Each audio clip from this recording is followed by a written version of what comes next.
Ok? L'homme de Proverbe nous dit déjà que en lisant ce proverbe, en lisant ce livre, ainsi par extension en lisant la parole de Dieu, cela donne la capacité à réfléchir. Deuxième passage, Actes des Apôtres, chapitre 12, versets 11 à 13. Acte 12, 11 à 13. Revenu à lui, Pierre dit, je vois maintenant d'une manière certaine que le Seigneur a envoyé son ange, merci Seigneur, et qu'il m'a délivré de la main d'Hérode et de tout ce que le peuple juif attendait. Après avoir réfléchi, il se dirigea vers la maison de Marie, mère de Jean, surnommée Marc, où beaucoup des personnes étaient réunies et priaient. Il frappa à la porte du vestibule et une servante nommée Hérode s'approcha pour écouter. On voit Pierre qui vient de vivre une expérience spirituelle exceptionnelle. Il était dans une prison, un ange est venu et l'a fait sortir de cette prison et il ne se rendait même pas compte que c'était un ange. Quand il arrive en plein milieu de la route, cette gloire de cette vision angélique s'en va et il revient à lui. La première des choses qu'il fait, il ne parle pas en langue, il réfléchit. Matthieu chapitre 1, verset 19 à 20. Matthieu 1, 19 à 20.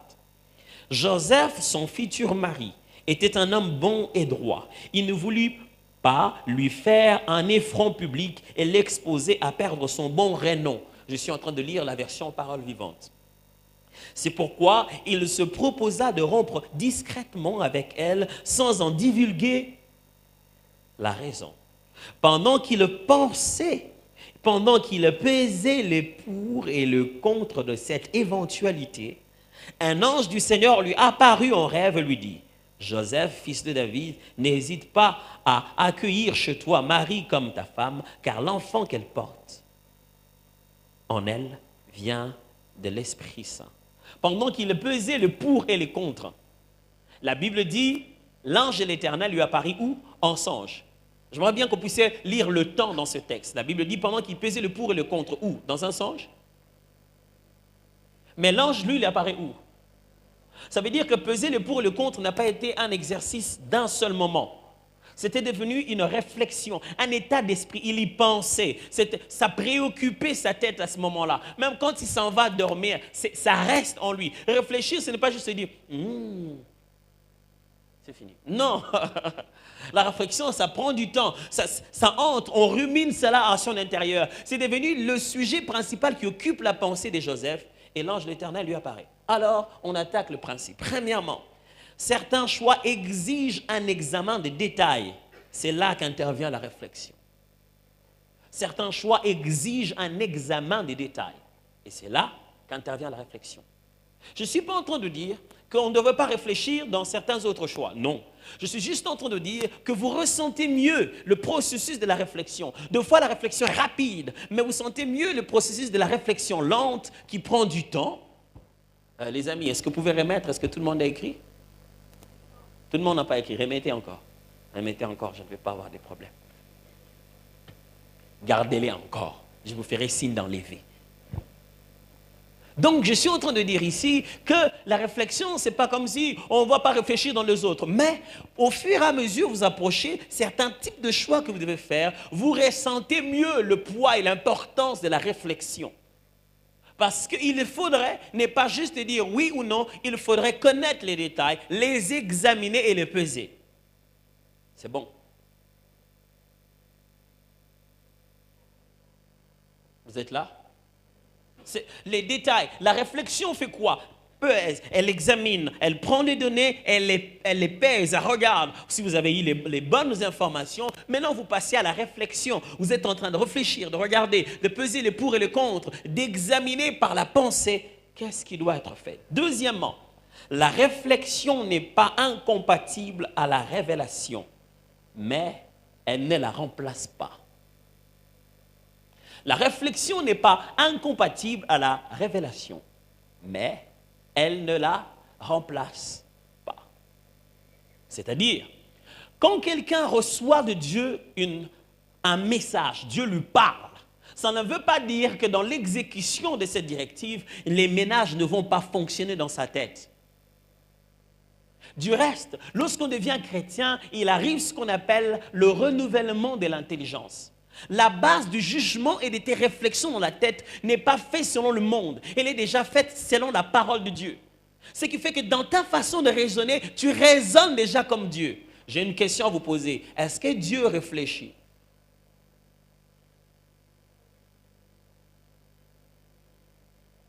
Hein? C'est une bonne question, hein?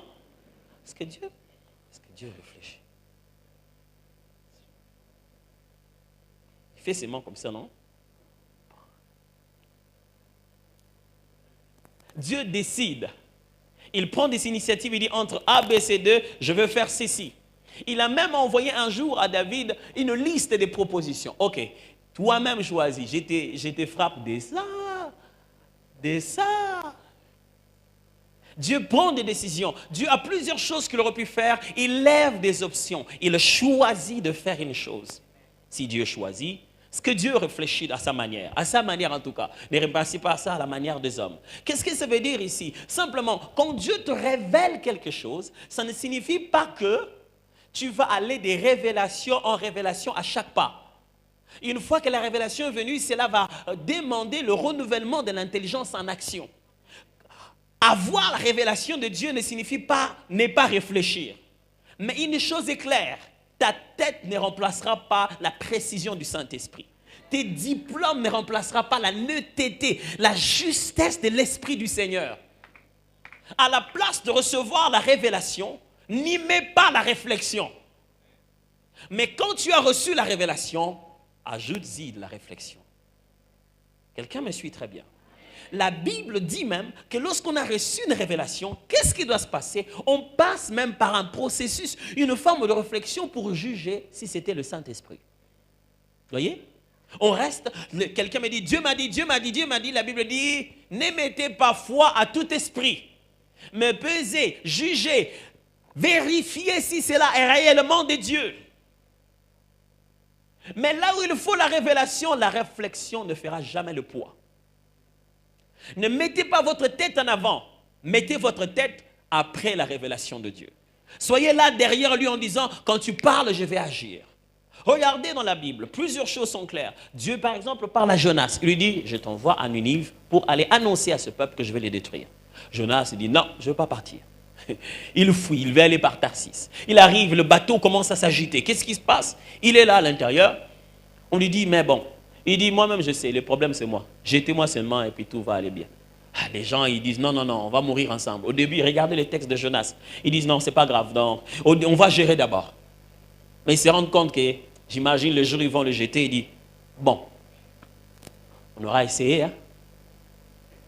Vraiment. Au début, ils ont fait le choix de vivre ensemble et de mourir ensemble. Après, ils se sont rendus compte qu'il n'y avait pas moyen. Frère, ne couvrez pas ce que Dieu est en train de punir. Vous serez punis par sa punition. Plus vous gardez longtemps quelque chose que Dieu a chassé, plus vous gardez longtemps quelqu'un que Dieu a chassé, même vous, vous serez chassé. Alors, qu'est-ce qui se passe? Ils se disent, non, non, non, ça ne va pas, papa. Hein? Comme tu avais dit, toi, tu avais proposé, non? Jette-toi dans l'eau. On le jette dans l'eau. Qu'est-ce qui se passe après? Le poisson là, il prie, le poisson va le vomir. Il se rend compte qu'il est à Ninive. Dieu n'a pas dit, entre dans la ville à droite, en marchant tout droit, commence à parler. Le matin, fait une pause, à partir de 12 heures, commence encore, monte. Non, vous voulez, nous, on veut toutes sortes de détails dans ce sens-là. C'est sa tête maintenant qui doit fonctionner. Je suis venu annoncer un message à Ninive. Je le fais où? Il y a plusieurs façons de faire la même chose, vous savez. Il aurait pu aller chez le roi d'abord et dire, roi, je viens de la part du Seigneur, j'ai un message pour ce peuple. Oh, vous imaginez, il a fait ça. Il est possible que son message ait été géré politiquement.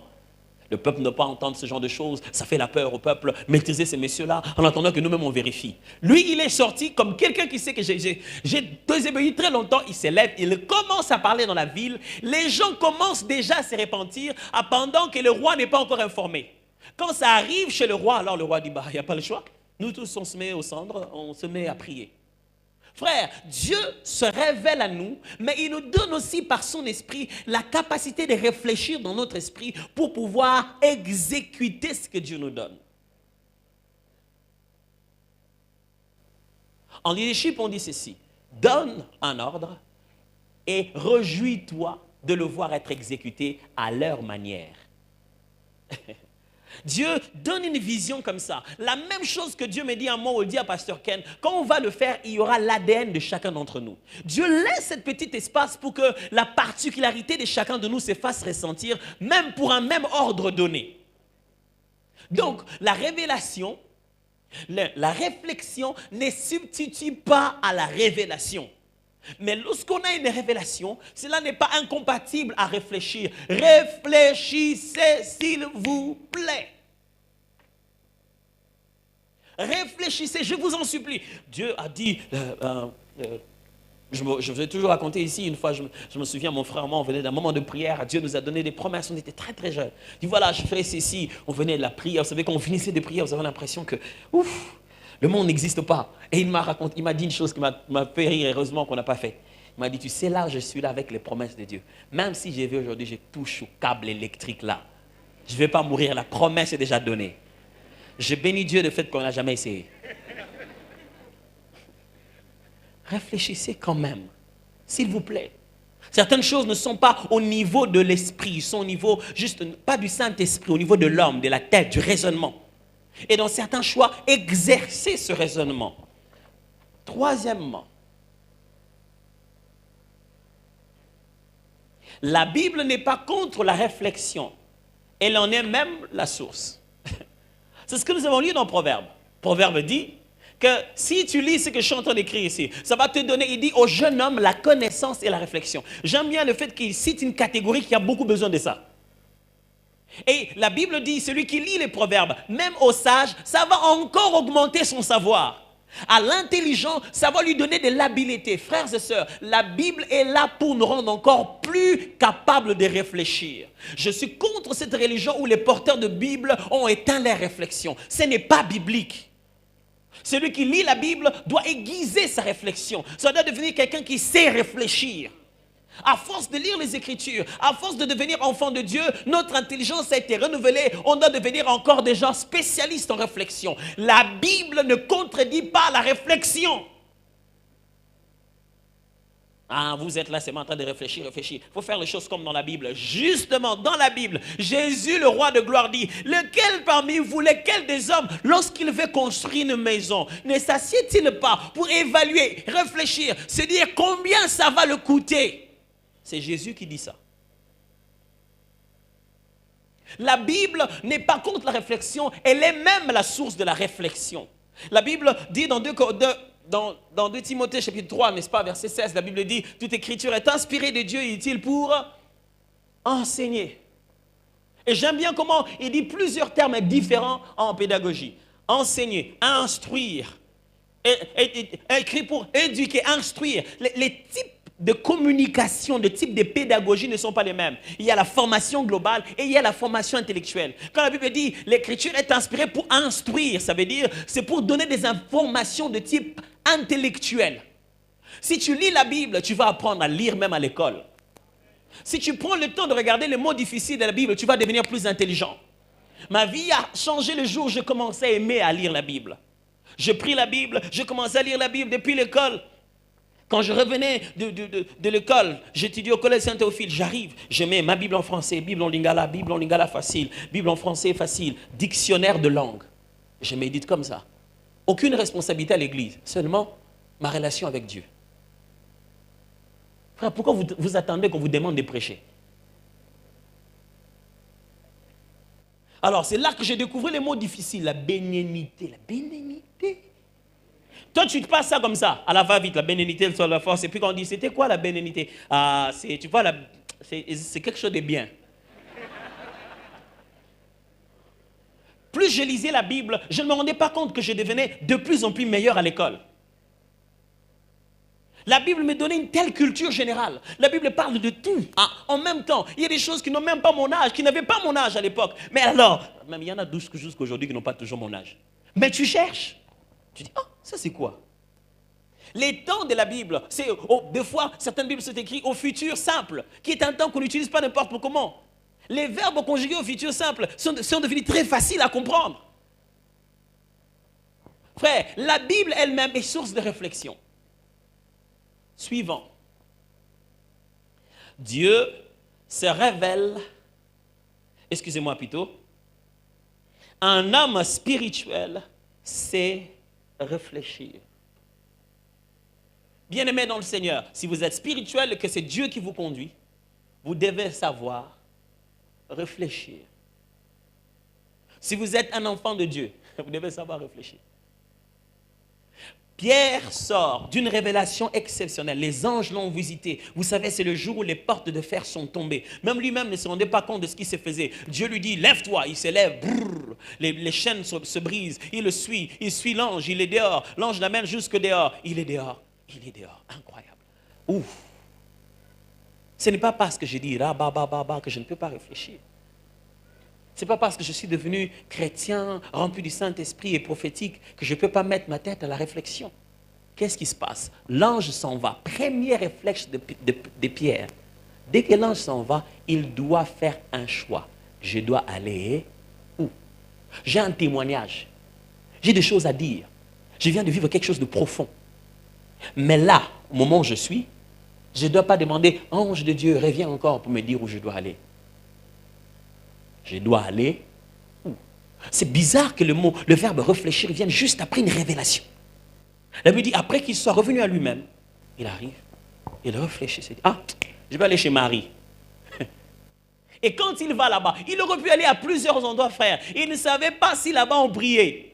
Il juste dit, je vais aller chez Marie. Et maintenant, l'auteur écrit que chez Marie, on était justement en train de prier avec lui. Je vais vous dire une chose, quelquefois Dieu nous parle dans notre réflexion. Ça va d'ailleurs suivre. Prochain principe.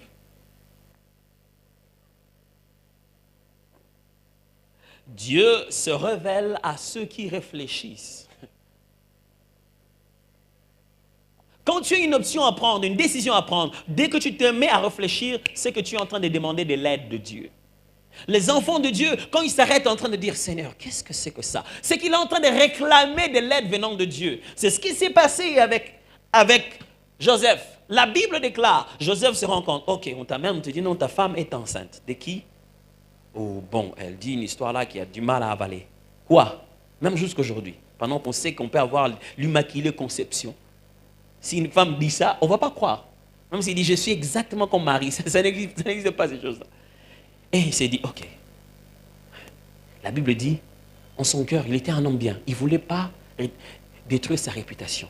Mon frère, si avec cette sœur, vous n'êtes plus ensemble, choisis de ne pas détruire sa réputation. Si avec ce frère-là, vous n'êtes plus ensemble, il a laissé là, elle a eu le choix de dire, c'est ça. Et alors, si vous n'êtes plus avec ce frère-là, pourquoi il faut le vilipender auprès des autres? J'ai vu Robert avec toi. Il fait quoi? Il fait quoi? Il fait quoi chez toi? Il fait quoi? Comment? Quoi? Il t'a nommé qui? Inspecteur en charge de savoir ce qu'il fait chez les autres? Joseph s'est dit, non, même si on va se séparer, je ne dois pas entacher à sa réputation. Il a fait un très bon choix. Et parce il veut déjà faire du bien au fond de lui, Dieu le visite. Frère, quand vous voulez réfléchir, réfléchissez déjà avec un cœur pur. N'allez pas dans vos réflexions avec déjà un cœur tordu. Réfléchir sur la manière de faire du mal à quelqu'un. Vous ne serez pas visité, vous serez visité, mais différemment.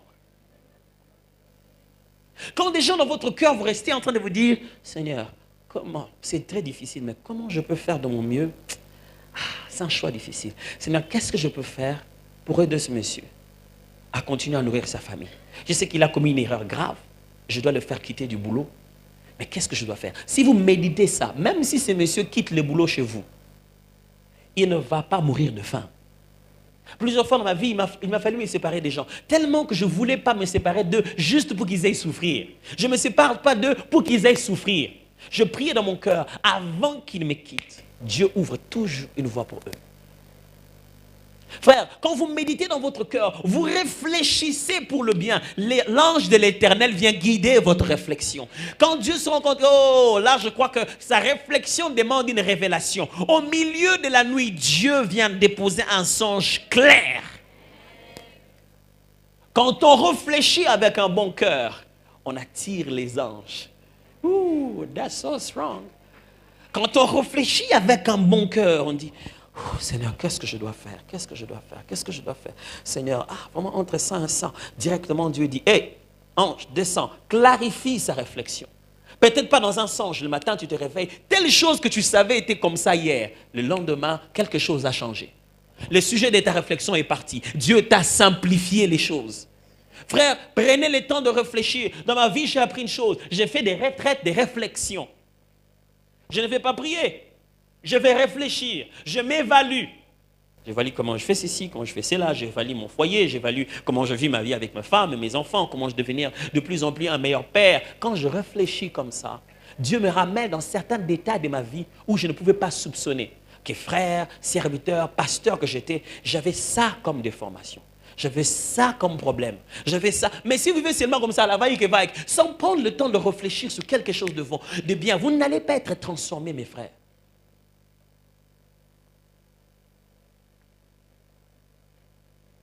Deuxième point, reconnaître le chemin tout tracé. Est-ce que le premier point était clair? Reconnaître le chemin tout tracé. Il y a deux passages. Le psaume 84, 1 à 8. Il y a d'ailleurs trois passages. Psaume 84, 1 à 8. Je ne veux pas le lire, mais vous l'avez déjà. Psaume 84, 1 à 8. Il y a Jérémie, chapitre 18, versets 15 à 16. 15 à 16. Jérémie 18, 15 à 16. Je vais peut-être lire Jérémie et le 2 Jérémie. Un autre Jérémie encore, maintenant chapitre 6, verset 16. Jérémie 18, 15 à 16 et Jérémie 6, 16.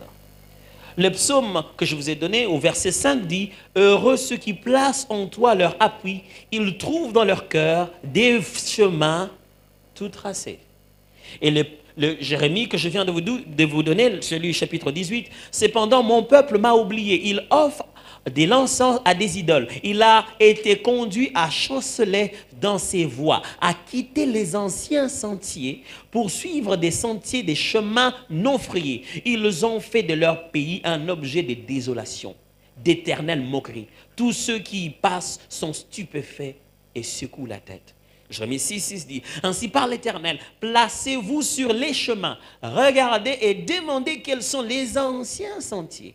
Quelle est la bonne voie? Marchez-y et vous trouverez le repos de vos âmes. » Mais ils répondent, « Nous n'y marcherons pas. » Avec ce texte, je vous donne le premier principe. Il existe deux types de chemins tout tracés. Il existe deux genres des chemins tout tracés. Quand je suis en train de dire chemin tout tracé, vous devez le comprendre de deux manières. D'un côté, vous devez le comprendre du côté où le psalmiste dit, celui qui craint Dieu, celui qui le loue, celui qui l'adore, celui qui le sert, celui qui vit la vie avec justice. C'est pourquoi je vous ai dit, Dieu n'est pas un Dieu de système, mais de relations. Si vous établissez une relation avec Dieu, qu'est-ce qui se passe? Il y a ce qu'on appelle des chemins tout tracés à l'intérieur, dans le cœur. Et il y a, d'après les deux textes de Jérémie, des chemins tout tracés à l'extérieur, c'est-à-dire dans la société et dans la vie qui nous a précédés. Qu'est-ce qu'on appelle les chemins tout tracés à l'intérieur du cœur de quelqu'un? C'est sur le deuxième principe. Dieu crée une spontanéité dans le cœur de celui qui le craint. Il transforme ses options en évidence lorsqu'il doit choisir. Il crée une spontanéité dans le cœur de celui qui le craint. C'est-à-dire, il fait des bonnes décisions en un laps de temps sans trop y réfléchir. C'est comme s'il brûle des étapes. Pourquoi? Cette personne a une telle relation avec Dieu, qu'il vit normalement avec Dieu, et quand il faut choisir à l'intérieur de lui, c'est comme si on avait déjà choisi avant qu'il ne choisisse. Est-ce que quelqu'un m'entend très bien? Alors, il choisit spontanément bien. Il choisit comme ça, là, à la va-vite, mais il choisit la bonne direction. Pourquoi? Parce qu'il y a une forme de spontanéité, une connexion intérieure, de l'homme intérieur, de la justice, de la voix de son cœur, de la pureté de son cœur. Dieu a déjà placé des chemins et qu'il a lui-même déjà tout tracé. Il ne les reconnaît même pas lui-même, mais c'est là. frères et sœurs, qu'est-ce que ça veut dire? Ça veut dire, quand quelqu'un place dans son cœur déjà la crainte de Dieu et la justice, il est déjà de la race de ceux qui disent la vérité. Un jour, il doit choisir, parce que la vérité est un principe déjà établi en lui, ça le guidera à choisir avec vérité. Vous êtes en train de me suivre là, très bien. Quand quelqu'un est rempli de mensonges à l'intérieur de lui, il y a déjà des voies qui sont tracées à l'intérieur. Il suivra la voie du mensonge. Mais quand quelqu'un craint Dieu et vit dans sa justice, le Saint-Esprit place une forme de spontanéité. Qu'est-ce qui se passe? Même quand il y a des options, il y a comme une évidence. Son cœur est attaché à une direction. C'est comme s'il veut vous dire, mais c'est normal, il faut que j'aille là-bas. Mais tu ne vois pas les autres. Bon, oui, mais moi, je sais qu'il faut que j'aille là-bas. Tu sais ça comment? Je ne sais pas, mais je sais que je sais. Oh, j'aime quand je ne sais pas et je sais que je sais. J'aime quand la folie arrive au moment où Dieu met une conviction de manière certaine, sans aucune preuve technique, sans aucune preuve spirituelle, mais il y a un chemin tout tracé en moi. Quand des preuves sont là, on dit, vraiment, tu n'abandonnes pas, papa. Laisse seulement, non? Tu vois, tu as déjà commencé ton truc toi-même, évolue seulement, laisse seulement. Hein? Toi seulement, évolue avec ce que tu as déjà commencé. Ça marche déjà bien, laisse. Alors, au fond de toi, on se dit, Dieu, qu'est-ce qu'il y a? Pourquoi c'est comme naturel. Vous savez, au fond de toi, tu te dis, il faut que j'aille à Dubaï, non? Je dis, ah non, Dubaï me connaît aussi Mbaté. C'est comme si quelqu'un t'avait déjà dit que toi, tu dois aller à Dubaï. Tu ne sais même pas d'où vient cette idée-là, mais tu es totalement convaincu que tu dois aller à Dubaï. C'est tout tracé dans la présence de Dieu. Vous savez, quand est-ce qu'il trace ça? C'est à des moments où on dit, fais de moi tout ce que tu veux. Zouangaï, zouangaï. Alors vous subissez un tatouage interne.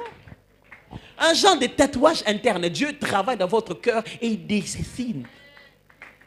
Et le moment où vous rentrez dans votre cœur, vous trouvez déjà un dessin gravé par la main de Dieu. Ici, toi, c'est campus. Après, tu vas vers le master. Tu trouves un chemin tout tracé. Ça t'impose même une direction de Dieu. Frère, alors, aimez la présence de Dieu, frère. Vous ne savez pas ce qui se passe quand vous vous adorez. Quand vous adorez Dieu, vous vous placez sur un lit d'hôpital, un lit de chirurgien. Quand vous dites Zouangae, c'est-à-dire fais ce que tu veux. En ce moment, toi, tu chantes et dis ok, j'ai toujours nakane la rappel au lendoloana, vandawana. Pendant que toi, tu chantes, il est en train d'ajuster des choses au-dedans de toi. Pendant que tu l'adores en toute sincérité, tu n'es pas venu pour le pain, tu es venu pour lui. Écoutez-moi bien, la meilleure façon de faire des bons choix, c'est de faire de Dieu son premier choix.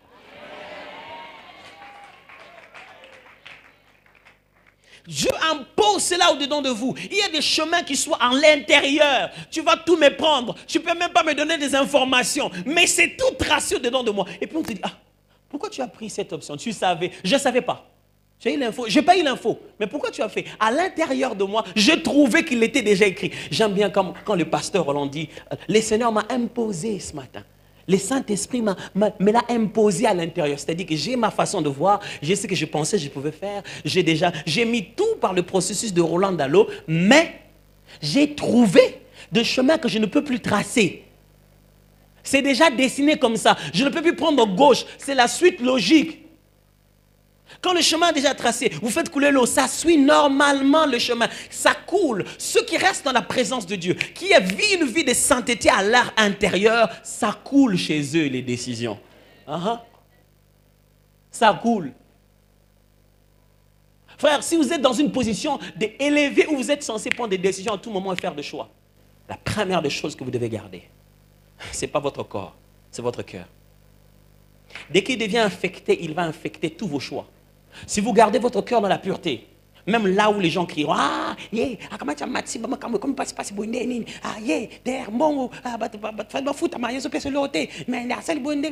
ils se plaignent de tes décisions dans la direction des choses. Tu as pris un choix pour l'entreprise, les gens se plaignent. Mais qu'est-ce qu'il a dû faire là? C'est n'importe quoi. 2 minutes, 3 minutes, 1 mois, 2 mois. Le mal, c'est que les gens font des réunions nocturnes au téléphone, en WhatsApp. Mais quand les choses ont changé, personne n'en parle.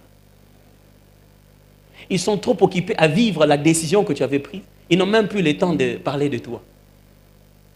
Frère, j'ai une bonne nouvelle à vous dire. Quand vous savez dans votre cœur que Dieu est avec vous, quelle que soit votre décision, il vous justifiera.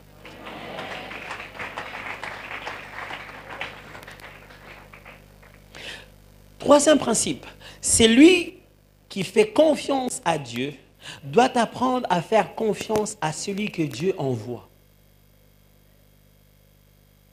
Ici, j'aimerais expliquer l'aspect du chemin tout tracé dehors. À l'intérieur, tu as des chemins tout tracés. Mais Dieu dit dans le livre de Jérémie, 2 fois il revient sur cette expression ancien sentier. C'est-à-dire les autres, les vieilles voies qui ont existé. Il parle au peuple qui existe aujourd'hui, leur dit, c'est pas comme si avant vous, il n'y avait pas eu de roi. Il y a eu des rois, ils ont commis des bêtises et je les ai frappés. J'ai montré comment il faut vivre, j'ai laissé la parole. Ne venez pas inventer la roue, il y a déjà une voie à suivre. Quand la Bible dit la justice élève une nation, vous l'élever par autre chose. Dieu impose dans nos milieux des voies, des personnes, ça va revenir tout à l'heure comme principe, qui sont déjà approuvées par lui, testées par le temps, reconnues comme étant meilleures. Il n'y a qu'à les suivre. Est-ce que vous avez déjà vu quelqu'un devenir grand sans bosser dur? Ça, c'est déjà un principe que Dieu a établi. C'est comme les lois de la semaille. C'est un chemin déjà tout tracé. Si vous ne s'aimez pas, vous ne récoltez pas. Si vous devez devenir grand, vous devez travailler. Vous devez bosser dur, c'est comme ça. C'est un chemin tout tracé. Et c'est tracé à l'extérieur de toi, tu peux le voir. Et dans le livre de Jérémie, la Bible dit que le peuple a rejeté ses anciens sentiers. Qu'est-ce qui se passe? Le peuple est entré dans la désolation. Ils ont suivi des voies qui ne sont même pas encore frayées. C'est ce que Dieu dit. Ils ont suivi d'autres conseils. Ils ont fait d'autres choix. Mais ces choix-là n'ont pas de suite. Vous savez, vous pouvez choisir une porte, mais qui ne s'ouvre pas. Hein? Fico, cette porte, c'est l'autre. J'ai choisi celle-là, mais il n'y a pas de clé. On ne l'ouvre pas. Belle porte que vous avez choisie, mais ça ne va nulle part. Vous avez choisi une carrière. Et il paye 1200 et il me paye 1125 balles. Même le petit 75, là, ça, tout fait nombre. Vous choisissez 1200 sans avenir. Or, vous aurez pu choisir 1175 ou 125 avec une carrière professionnelle. Un changement de fonction, augmentation de salaire. Mais vous ne savez ça, vous ne savez pas ça maintenant. Il y a comme ça des choix derrière lesquels il n'y a rien. Alors qu'est-ce qui se passe à ce moment-là? Il faut apprendre à faire confiance à Dieu, mais aussi à ceux qui l'envoient. J'aime ce que Jésus dit dans Jean 14, il dit, croyez en Dieu et croyez. Il n'a pas dit croyez en son Fils. Pendant que Jésus parlait, ce n'est pas à tout moment qu'il utilisait l'expression « Fils de Dieu ». Quand il dit « Croyez en Dieu, croyez en moi », il dit « Croyez en moi, Jésus ». Quand il dit « Croyez en moi », ce n'est pas le Jésus spirituel, l'esprit qu'on ne voit pas assis à la droite du Père. C'est le Jésus qui est sur la terre avec eux, à côté d'eux. Il dit « Croyez à celui que vous voyez là ».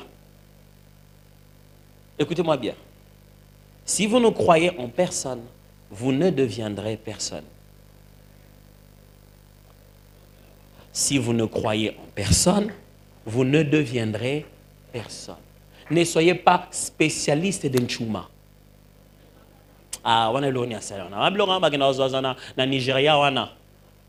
Toi, tu as toujours quelque chose à redire des autres. Qui t'a convaincu dans la vie? Personne ne t'a convaincu. Tant que personne ne te convainc, tu ne convaincras. Ok. Dans la vie, on commence à voir bien son chemin dans la vie quand on accepte de croire à certaines personnes que Dieu a envoyées. Il faut le faire. Tu viens à l'église, mais tu dis, bon, attends, ma pasteur, on en a bien, on peut battre tout. Un jour, un homme m'a dit, j'étais allé quelque part, et une dame me disait, il y avait des sœurs qui sont venues ici, c'est vraiment bizarre, elles arrivent ici, elles commencent à aller dans des boîtes de nuit et tout ça. Moi, je dis vraiment, sœur, toi qui pries à Philadelphie, you can see, attends, ma pasteur, on a dans la boîte de nuit. Et tu n'as pas besoin d'inventer une boîte dans laquelle tu nous mets pour pouvoir justifier.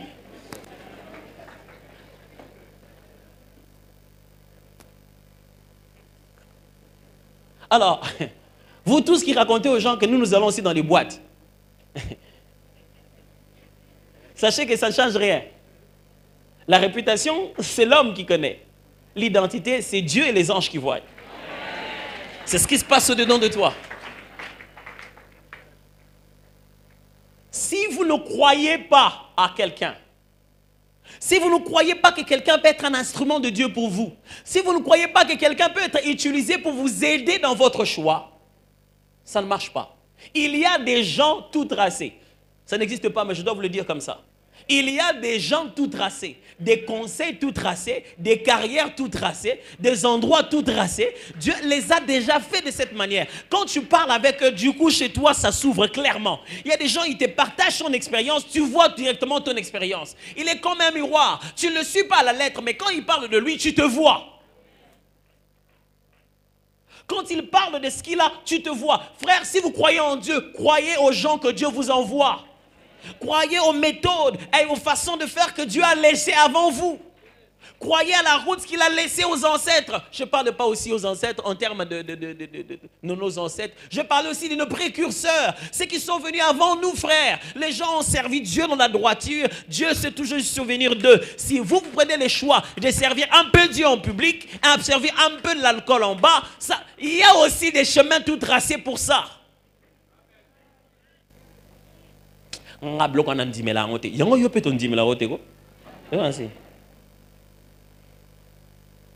Frère, vous ne réussirez jamais si vous ne croyez à personne. Vous devez réussir à croire que lui, il est plus riche que moi. Je veux savoir comment il est devenu.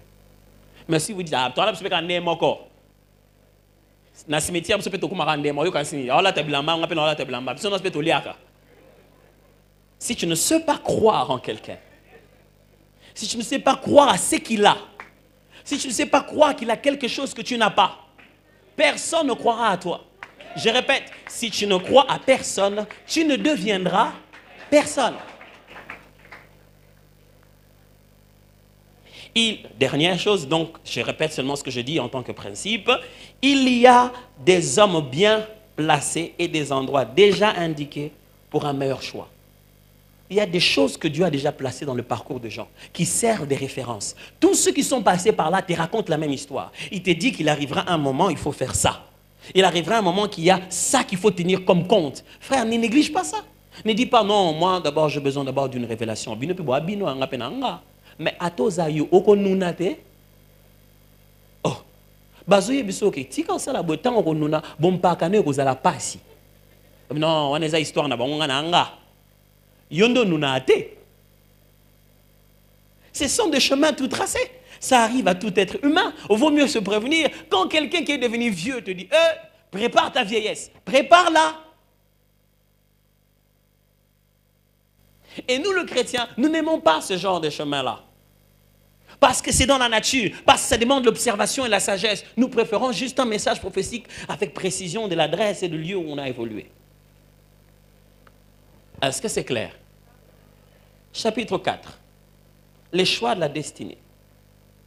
Le premier choix de la destinée, c'est le choix de l'éternité. J'ai pris juste un principe par choix et je vais me le dire. J'ai résumé tout cela en un seul principe chaque fois. Il y a 3 types de choix qui sont très importants. Pourquoi? Ils sont évalués par rapport à leur durée. Je commence par le choix qui restera avec vous toute la vie. Il y a des choix que vous faites, mais que vous ne vivez pas avec, qui sont loin avec vous. Mais il y a des choix que vous faites qui s'attachent à vous durant toute la vie. Et j'ai mis cela dans l'ordre de leur présence à nos côtés ou du temps que cela prend. Il y a tel choix qu'on ne pourra jamais s'en passer durant toute son existence. Quand je parle d'existence, je ne vois pas que la vie avant la mort. Je vois la vie aussi après la mort. Il y a tel choix, quand une fois qu'on l'a fait, ça reste dans ta vie tous les jours. Tu es fâché, mais elle dort à côté de toi. Les pauvres enfants qui viennent à cette heure-là et qui frappent maman, papa, tu fais quoi aussi, toi aussi? Et lui aussi comment? L'avant, c'est qui d'abord? Et puis, il y a le choix de la position sociale. Aujourd'hui, frères et sœurs, qu'on le veuille ou non, même si on va blâmer nos parents, même si on va blâmer qui on veut, c'est que tu es là où tu es aujourd'hui, là où tu te tiens aujourd'hui, ce que tu es en train de faire dans la vie. Tu as choisi. Biochimie, littéraire. Chaque fois qu'on sort un profil pour pouvoir engager quelqu'un, tu ne peux pas dans ce profil parce que toi, tu as fait littéraire. Ce que tu es dans la société aujourd'hui, ta position sociale, c'est l'ensemble des choix que tu as accepté de faire. Aujourd'hui, chaque fois qu'il y a une opportunité dans un coin, tu ne sais pas y répondre. Pourquoi? Le choix que tu avais fait t'a dirigé dans une seule direction. Et ça va rester avec toi, papa. Chaque fois qu'on aura besoin de médecin, toi en mécanicien, tu ne pourras jamais venir. Parfois que tu te dis, je suis mécanicien et je suis médecin de voiture. C'est un concept aussi. Médecin des hommes, ils s'habillent en blanc, ceux de voiture s'habillent en bleu. On peut toujours développer ça comme concept. Hein? Ça peut être le nom même d'une entreprise, la médecine de vos voitures, la chirurgie automobilière, la chirurgie. Ça peut se faire aussi. En fait, c'est ça en résumé ce que je suis en train de dire. Le choix de l'éternité, c'est quoi? Un seul principe. Il existe deux destinations éternelles et elles se choisissent maintenant. Le problème avec l'éternité, c'est qu'on ne choisira pas une fois dedans. Quelqu'un a dit, si Dieu n'existe pas, que j'aurais été athée. Après la mort, je lui demanderai pardon de n'avoir pas cru. Oh, c'est ça que tu n'es pas bien informé. Après la mort, il n'y aura pas de pardon.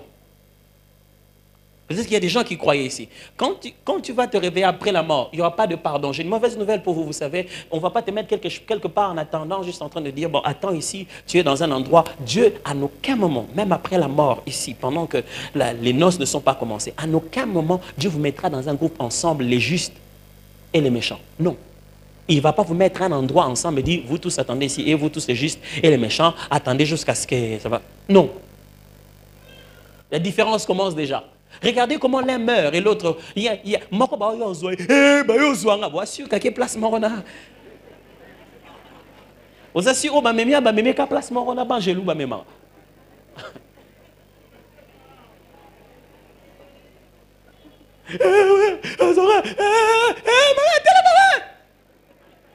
Écoutez, mes frères et sœurs, le seul problème avec l'éternité, c'est qu'il ne faut pas y arriver pour choisir.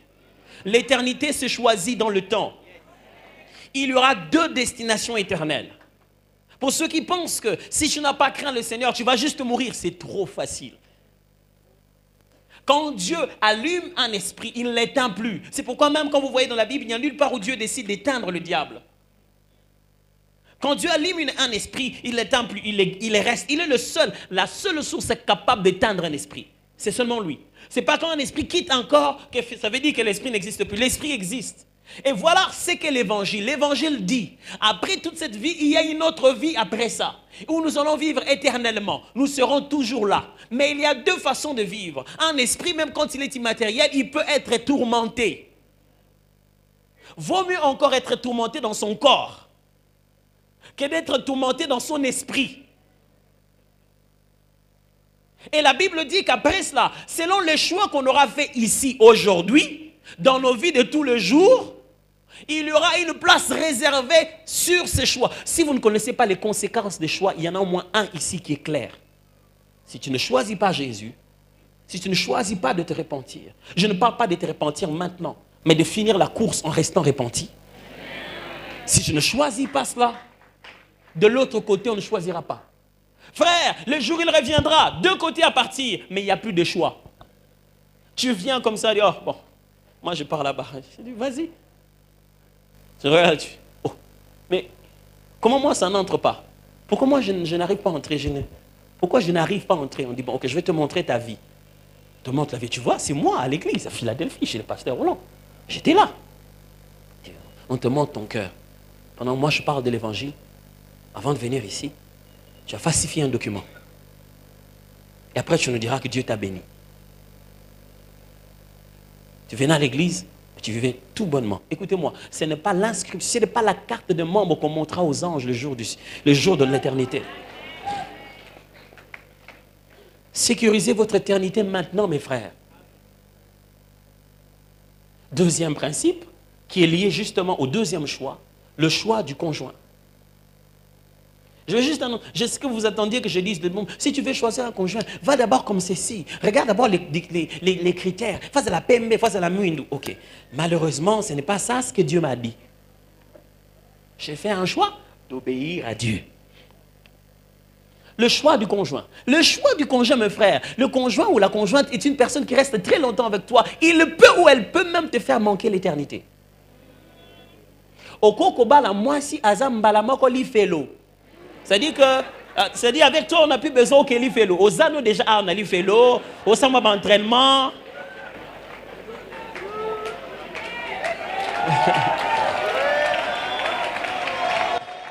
Baninga va côté à l'ibala, mais au côté à l'ifelo directement. Le choix du conjoint est l'un des choix qui va rester le plus longtemps que possible après celui de l'éternité. On ne le fait pas à la va-vite. Mais on prend... Écoutez-moi, chaque choix est lié au temps. Il y a tel un temps où le choix n'est plus approprié. Je dis ceci. Chaque fois qu'il faut choisir, il y a la meilleure période pour le faire. Quand vous sortez de là, le choix devient beaucoup plus difficile.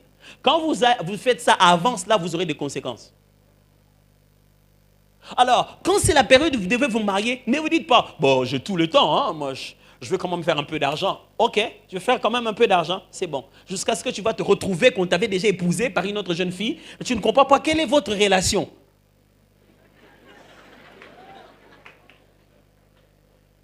Tu sais plus vraiment bien nani. Et le jour tu dis bon moi je veux une fiancée, dit qui toi? Une fiancée. Oh, mais où est le problème? Moi je suis là, toi tu vas prendre une fiancée. Mais toi tu es qui? Même toi tu ne sais même plus qui elle est. Pourquoi? Parce qu'au moment de choisir, tu n'as pas choisi. Et tu t'es laissé choisir. Le pasteur qui l'a dit au début. Si tu ne fais pas un choix, tu subiras celui de quelqu'un d'autre.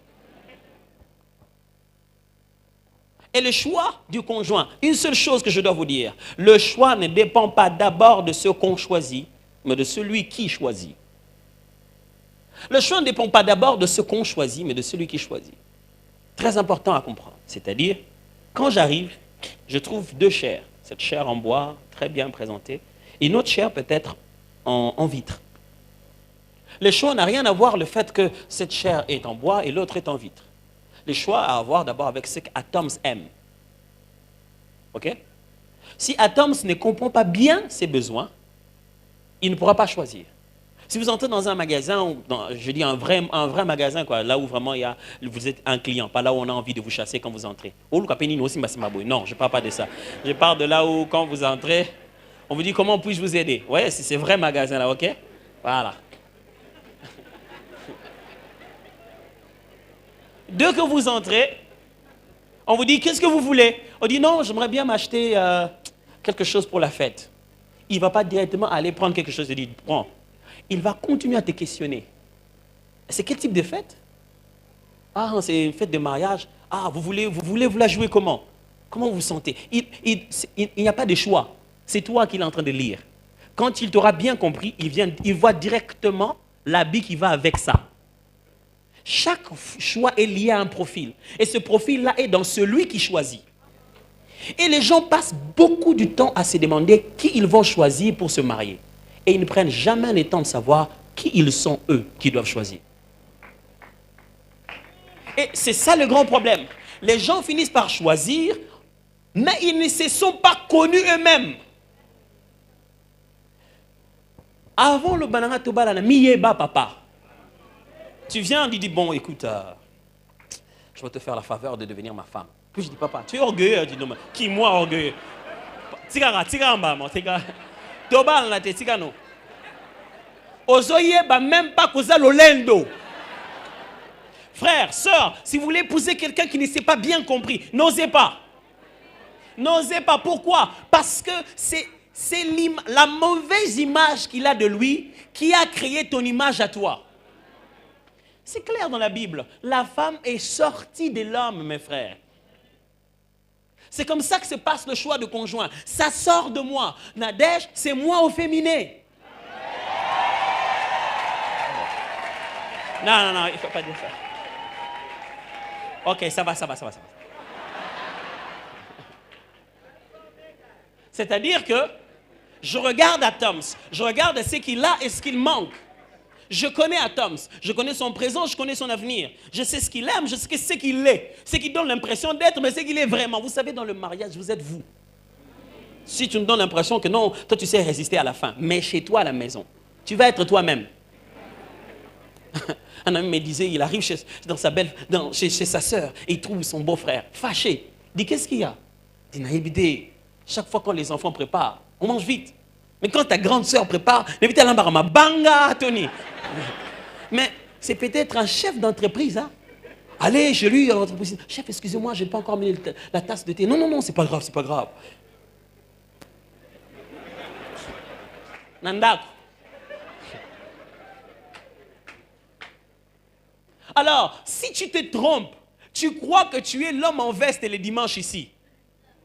Tu crois que tu es la concordance de tes habits. Tu crois que tu es la jeune fille que tu penses que les autres pensent que tu es. Tu vas mal choisir. Pourquoi? Parce que les gens se marient mal parce qu'ils veulent associer deux images et non deux personnes. Le mariage, c'est 3 plus 3 qui font un. C'est un mariage d'esprit, d'âme et de corps. C'est une combinaison de ces 3 choses. Et quand une personne ne comprend pas très bien qui elle est vraiment, sa véritable identité, c'est parti. Vous allez faire une bombe. Frère, le plus grand secret dans le choix du conjoint, c'est celui-là, frère. Ça n'a rien à voir avec le critère. Qu'est-ce qu'il a, qu'est-ce qu'il n'a pas.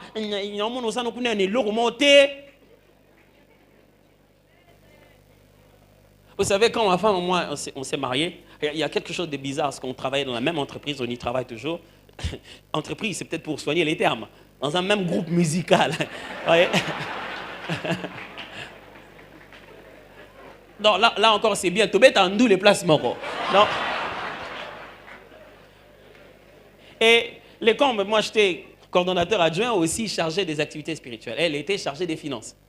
Donc, elle connaît mon salaire. À un moment, disons, chargé de la caisse, en fait. S'il y a un salaire, il faudrait qu'il en ait encore. Donc, tant au Kabolara, Aïbi combien on a Zwaka, Aïbi combien pas Zwaka. Donc, si l'on est invité dans un resto, Aïbi combien l'on a bon nanga. Au moins, ce côté-là, vous pouvez ressentir mes sacrifices. Gloire à Dieu.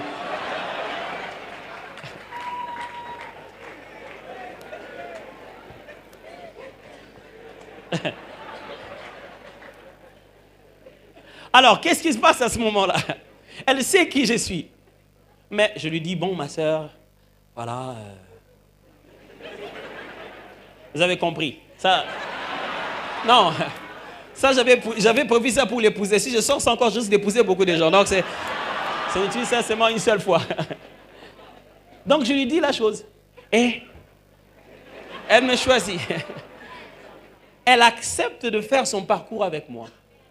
Où est-ce qu'elle a trouvé l'effort? Ce n'est pas en moi. Ça faisait plus de 6-7 ans qu'on était ensemble en tant que Gaël et tout. Non, c'est en elle. Je dois ressembler à elle demain. Je dois ressembler à ses promesses du lendemain. Je dois ressembler à sa personnalité. Je dois ressembler au complément qui lui manque.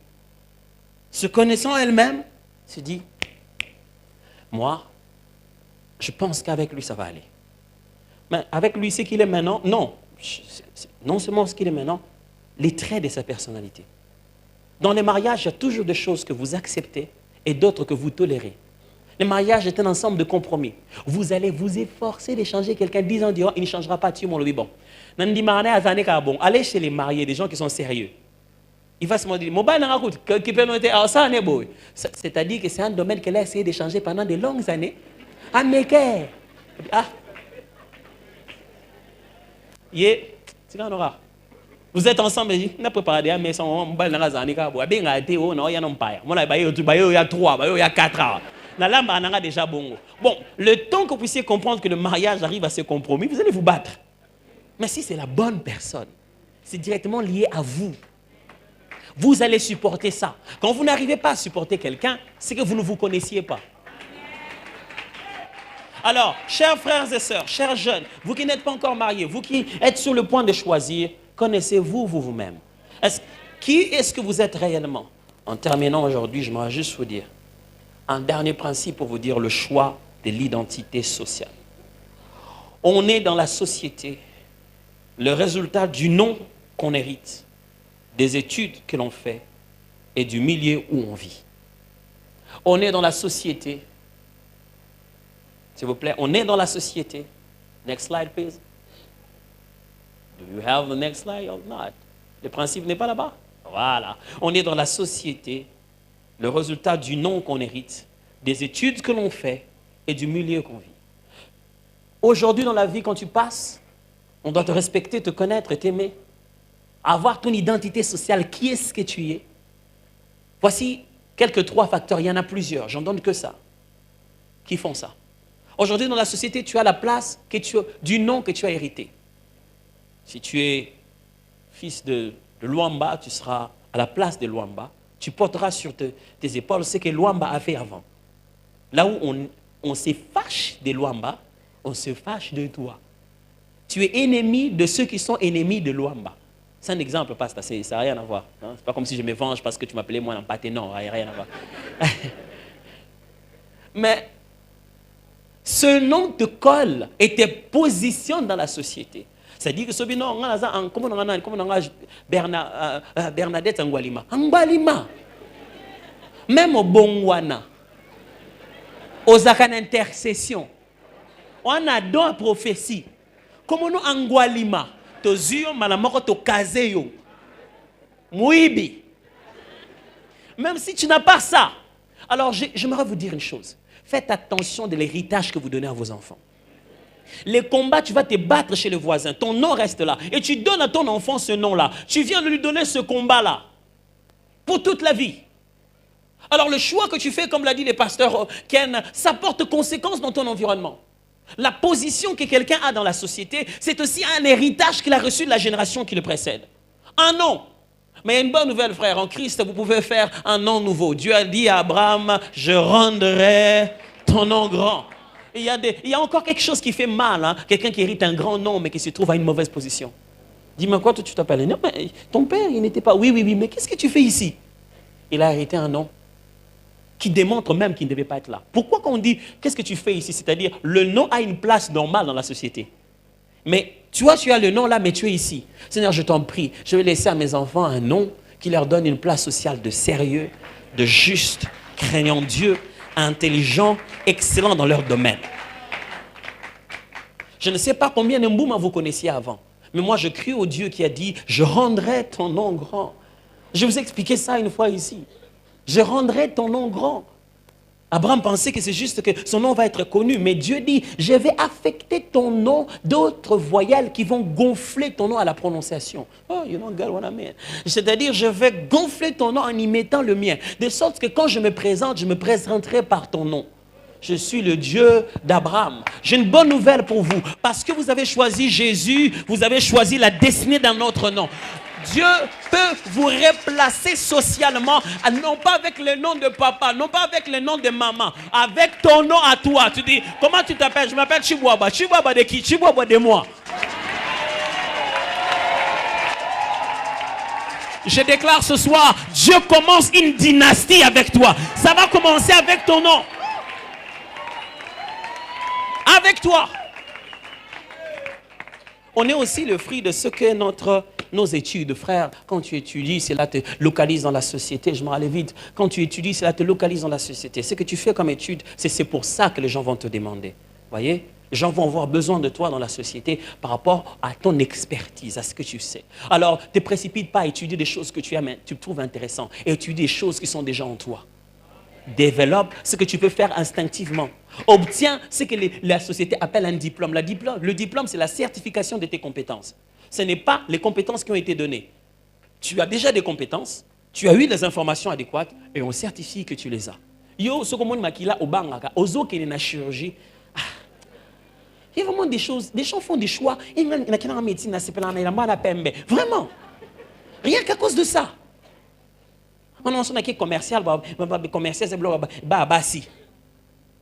Pourquoi? Juste à cause de ça. Les choix que vous allez faire, vous allez passer de longues années au campus et vous allez nous descendre ici, automatiquement il y a une position. On ne dira pas non, ok, nous sommes dans un labo et pour manipuler les médicaments, j'aimerais que vous puissiez nous appeler un juriste. Hein? Il va manipuler les médicaments. On va appeler un juriste. Les choix que vous faites de vos études, mes frères et sœurs, vous localisent dans la société. Ça démontre ce que vous êtes comme solution. Alors, si vous n'identifiez pas pourquoi Dieu vous a créé pour apporter la solution dans la société, vous ne pouvez pas implémenter cela par un diplôme. Si je suis Atom Sumbouma, je ne suis pas la solution de Léopard pour marquer les buts du final. Je suis complètement autre chose. Et c'est pour ça que je dois d'abord obtenir un diplôme. Dans ma vie, il y en a tout un tas de diplômes que j'aimerais obtenir. Mais je ne peux pas vivre, me réveiller un matin sans avoir le diplôme adéquat de mon ministère de musique. Non.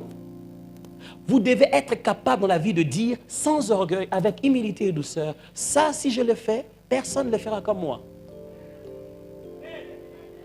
Ce n'est pas de l'orgueil. Mais la question, est-ce que vous pouvez le dire?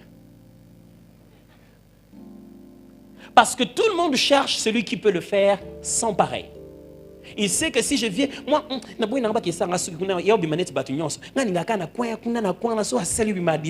le monde va être différent en allant au même endroit même.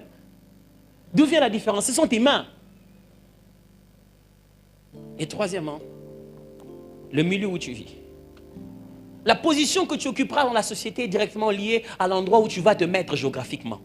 Ce que vous avez à Bandundu, il fallait que vous ayez à Bandundu, vous avez à Bengio. Vous avez à Kino, vous avez à Moto. Okozika.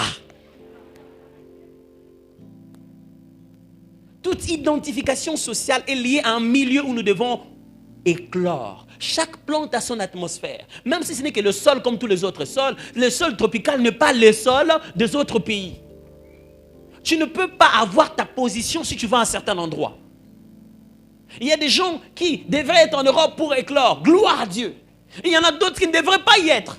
Ici, on t'appelait maître ceci, maître cela. Là-bas, on t'appelle autre chose. Tu es devenu qui? La position que tu avais ici socialement, c'est perdu. Pourquoi? Tu as changé le milieu où tu es allé rester. Les milieux qui nous entourent favorisent l'éclosion de ce que nous avons. Si tu choisis mal le milieu, comme je l'ai dit, tu choisis déjà mal la provision qui doit t'accompagner. Tu es où? Où es-tu censé être? Non, moi je vais aller vivre chez mon oncle là, lui il a beaucoup d'argent, il va s'occuper de moi. Juste aller vivre chez ton oncle. Mais tu es allé au mauvais endroit. C'est bizarre de ce que les chrétiens s'hasardent en matière de localisation géographique. Il quitte ici, il va là-bas. Oh non, pasteur, j'ai déjà entendu ça. Pasteur, priez pour moi, on veut nous affecter. Ah, Maindombe, moi je n'aime pas Maindombe là-bas. Qu'est-ce qu'il y a? Là où il n'y a rien. Là où il n'y a que les restes. Ceux qui partent avec Dieu ont fait le bon choix. Qu'est-ce qu'il y avait à part ce que l'autre avait choisi? Il n'y a jamais eu deux choix. L'autre a fait son choix et le reste là, les bin. Dieu peut vous envoyer là où personne pense qu'il y a de l'or. Vous allez là-bas, vous devenez le plus riche de tout le monde. Là, votre position sociale va se révéler. Chaque position, chaque identité sociale est directement liée à un milieu. Ici, tu peux être là où les gens des 80, des 60, des 90, toi tu es toujours des 50 quelque chose. Mais ne dit-on pas qu'il y a des bornes qui sont rois dans le royaume des aveugles? Quand tu vas chez les aveugles, ta valeur se manifeste. Mais quand toi tu n'es que chez les gens qui voient, tu as l'impression que tu es le moindre d'entre eux. Frères et sœurs, je vais vous dire, chacun de nous a sa valeur liée à son milieu. Tu risques de te battre avec des géants, or tu es un géant de fourmis aussi, toi. Il y a des gens qui te voient comme une fourmi, mais il y a des gens que tu vois aussi comme une fourmi. Alors si tu veux vivre la vie des géants, cherche le royaume de tes fourmis que tu dois devoir diriger. Si tu ne te localises pas très bien, dans quel domaine, dans quel endroit physiquement tu dois être, dans quel milieu tu dois rester, tu ne verras pas clairement apparaître ton identité sociale. Est-ce que j'ai été suffisamment didactique? Est-ce que j'ai enseigné suffisamment? Alors, je n'ajouterai pas 2 minutes, je n'ajouterai pas 3 minutes, je vais juste prier. Alors, tenez le voisin, je vais juste prier, ne vous levez pas, je prie, on a fini, on s'en va. Le dimanche, quand on se rencontre ici, on se met à prier. Ah, j'aimerais dire à quelqu'un, ce dimanche ici, ça ne sera pas comme les autres dimanches. Si tu choisis de venir ce dimanche avec un cœur différent, tu vas vivre un Dieu différent. Frère, j'aimerais vous dire, le Dieu, Jésus, on le combattait parce qu'il avait ramené les miracles au sabbat. Le dimanche, c'est le jour où Dieu fait des miracles. Tiens bien ton voisin, je me prier. Et j'aimerais que tu restes attentif à cette prière.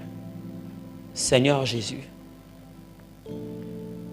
5 jours durant, on nous a appris comment choisir. Il y a beaucoup de choses pour lesquelles choisir. Il y a 2 contrats devant nous. 2 carrières qu'il faut suivre. Il y a comme en nous des jumeaux. Lequel sortir avant. 2 lieux où il faut aller. Comment lever l'option.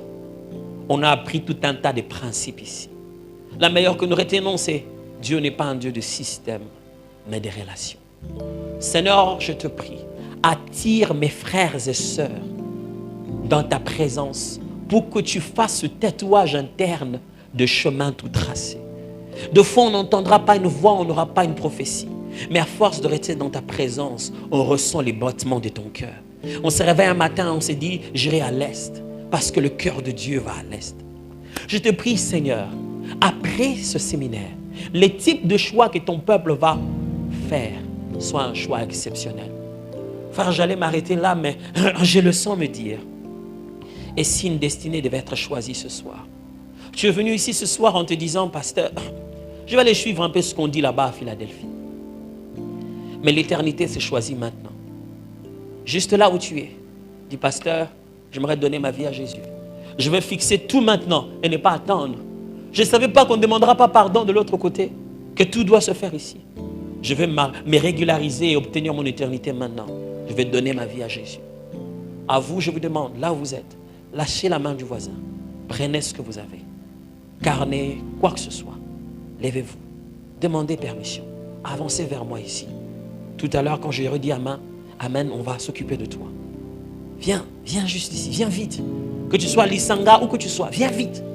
Aujourd'hui, ton éternité est en train de s'écrire, frère. C'est maintenant qu'on choisit l'éternité. Tu auras beau choisir la femme, tu auras vécu dans la joie avec ta femme. Mais après, je ne voudrais jamais que mes enfants manquent le ciel. Je ne voudrais jamais que ma femme manque le ciel. Tu auras été un grand spécialiste, tu auras été honorable, mais l'éternité après. Tu veux donner ta vie à Jésus? Prends juste ce que tu as mené, parce que tu ne vas plus rentrer là-bas. Quitte, demande la permission aux amis, passe, viens, approche-toi. Il n'y a pas de honte à ça. Tu as fait un très, très bon choix. Approche. Viens ici devant, viens pendant que je prie. Viens, nous allons rendre grâce à Dieu pour toi et te montrer les choses par lesquelles tu seras sauvé. Viens, nous allons faire cette prière avec toi tout à l'heure. Viens là où tu es, il est là où tu sois. Viens vite. Père éternel, je t'en supplie, je te prie. Que Philadelphie soit reconnue à cause de la qualité des hommes et des femmes qui choisissent bien. Partout où c'est bien d'aller, partout où c'est bien de se retrouver, toutes les options qui sont bonnes à prendre, je déclare que c'est cela ton partage au nom de Jésus.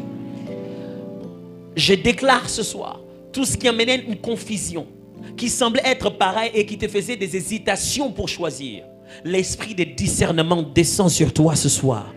Je déclare tout ce qui te rendait la réflexion difficile, ce qui était voilé. La lumière de Dieu vient et tu reconnais que ce qui est vrai et ce qui est faux. Je déclare ce soir, les tests dont tu avais besoin pour comprendre si c'est lui ou pas lui, si c'est là-bas ou pas là-bas, Dieu fait faire ces tests et cette nuit, il te donne un résultat clair. L'Esprit parlera et interprétera pour toi. Quand tu verras dans un songe, ça ne sera pas comme avec des énigmes. L'ange de l'Éternel te visitera. Quand ce sera une voix qui monte dans ton cœur, ça sera sans confusion. Je déclare, ton peuple ne sera plus jamais dans la confusion. Je déclare, ton peuple ne sera plus jamais dans la confusion. Ton peuple ne sera plus jamais dans la confusion. Tu ne perdras plus de l'argent à cause de mauvais choix. Tu ne perdras plus du temps à cause de mauvais choix. Tu ne perdras plus de temps. Tu ne perdras plus de l'argent. Tu ne perdras plus de relations à cause de mauvais choix. L'Éternel tracera dans ton cœur des chemins au nom puissant de Jésus de Nazareth. L'Éternel tracera dans ton cœur de chemin. Je déclare qu'en sortant d'ici, tu vas aller détruire les mauvais choix. Tu vas choisir de ne plus continuer dans la mauvaise direction. Je déclare qu'en quittant ici, Dieu te donne l'autorité, le pouvoir, la capacité, le courage de parler là où il faut parler, d'enlever là où il faut enlever, de briser là où il faut briser. Quelqu'un doit aller briser des CD, piétiner des cachettes, détruire certaines choses parce que c'est la décision et c'est le choix qu'il a pris.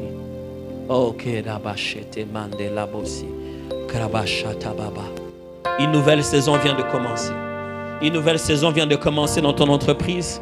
Une nouvelle direction vient de s'ouvrir. Je déclare sur toi les bénédictions de Philadelphie. Voici, j'ouvre devant toi une porte que personne ne peut fermer. Au nom puissant de... Amen. Je demande aux bien-aimés de qui je viens de parler tout à l'heure, avancez, venez, il y a encore de la place pour vous. Venez, nous allons prier ensemble. Venez.